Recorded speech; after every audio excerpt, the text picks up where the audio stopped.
ओम श्री साई राम। भगवान श्री सत्य साई बाबा जे चरणन में मुंहिंजो कोटि कोटि प्रणाम ऐं तव्हां सभिनी खे साईं राम। सत्य साई बाबा जे बाल विकास क्लासेस में 5 खां 15 साल ताईं जा ॿार शिक्षा वठंदा आहिनि। वेद पुराण सुठनि संस्कारनि ऐं भॼननि जी उन्हनि खे हर साल भगवान बाबा जे साम्हूं हिकु नाटक पेश करण जो सौभाग्य नसीब थींदो आहे। हर आम माण्हू जीअं पंहिंजे भॻवान में पंहिंजे गुरूअ में हर देवी देवता जो दर्शन पाईंदो आहे, तहिड़ी तरह बाल विकास क्लास जा ॿार बि भॻवान में कॾहिं शिव, कॾहिं शंकर, कॾहिं येशू त कॾहिं पीर पैगंबर जो दर्शन पाईंदा हुआ। साल 2007 में बाल विकास जे ॿारनि खे अवसर मिलियो भॻवान श्री सत्य साई बाबा जे साम्हूं झूलेलाल साईं जे जीवन जूं कुझु झलकियूं पेश करण जे लाइ। जुलाई जा महीनो, बरसातियुनि जा ॾींहं, ॿार स्कूलनि जा ॾींहं, स्कूल बि चालू हुया। ॿारनि खे घणी ई महिनत करणी पई रिहर्सल में। ड्रामे में कुल 235 ॿारनि भाॻु वरितो। Sindhi, Gujarati, Marathi, Punjabi, south Indian, north Indian सभिनी जातियुनि जा ॿार हुया ऐं सभिनी गॾिजी घणेई प्रेम सां उहो ड्रामो तयारु कयो। 27 जुलाई 2007 ते साईं जन जे निवास स्थान पुटपर्तीअ में इहो ड्रामो पेश कयो वियो ऐं इहो ड्रामो ॾिसण जे लाइ साईं भक्त सॼे दुनिया जे कुंड कुर्छ मां अची उते पहुता। छा त नज़ारो हुयो उहो ॾिसण जहिड़ो। हिकु तरफ़ साईं पंहिंजे ॿारनि जी हिमत अफ़ज़ाई करण जे लाइ सॼो ड्रामो पिए ॾिठो ऐं ॿिए तरफ़ ॿार जिन साईं झूलेलाल जो दर्शन पंहिंजे गुरू श्री सत्य साईं बाबा में पिए कयो। सभिनी माण्हू उन प्यार जे नज़ारे खे ॾिठो। जॾहिं प्रोग्राम पूरो थियो त साईं जन पंहिंजे हथ मां हिकु चेन क्रिएट करी उन ॿार जे गले में पाती, जंहिं इन ड्रामे में पगड़ जो रोल अदा कयो हुयो। उन खां पोइ साईं जन सभिनी ॿारनि खे बेशकीमती सूखड़ियूं ऐं सौगातियूं ॾेई करे पंहिंजे महर जी नज़र सां नवाज़ियो। अॼु अचो त असां बि उन प्रेम खे, उन साईं जी दया जेका उन्हनि ॿारनि ते उन वक़्तु वरसी हुई, उन जो नज़ारो गॾिजी करे कयूं। जय झूलेलाल।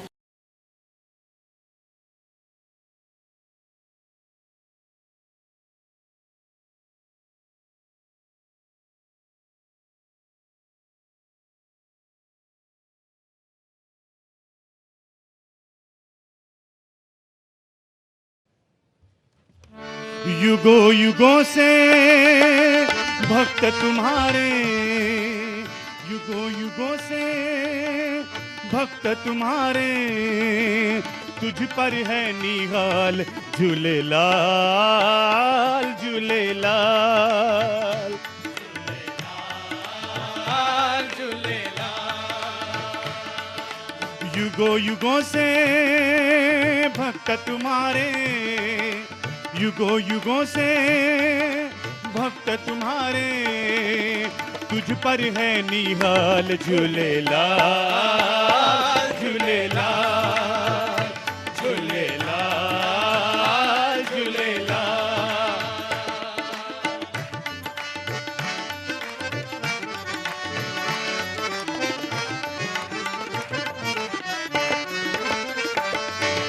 एक राजा के अत्याचार ने सबको था तरसाया, सबको था तरसाया।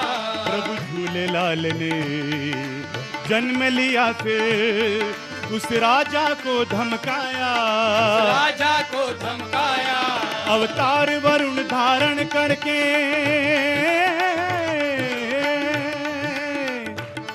अवतार वरुण धारण करके आए झूलेलाल झूलेलाल झूलेलाल झूलेलाल झूलेलाल। लाल लाल झूलेलाल झूलेलाल झूलेलाल, लाल लाल झूलेलाल झूलेलाल झूलेलाल, लाल लाल झूलेलाल झूलेलाल झूलेलाल, लाल लाल झूलेलाल झूलेलाल झूलेलाल, लाल लाल झूलेलाल झूलेलाल झूलेलाल, लाल लाल झूलेलाल झूलेलाल झूलेलाल, लाल लाल झूलेलाल झूलेलाल झूलेलाल, लाल लाल झूलेलाल झूलेलाल झूलेलाल,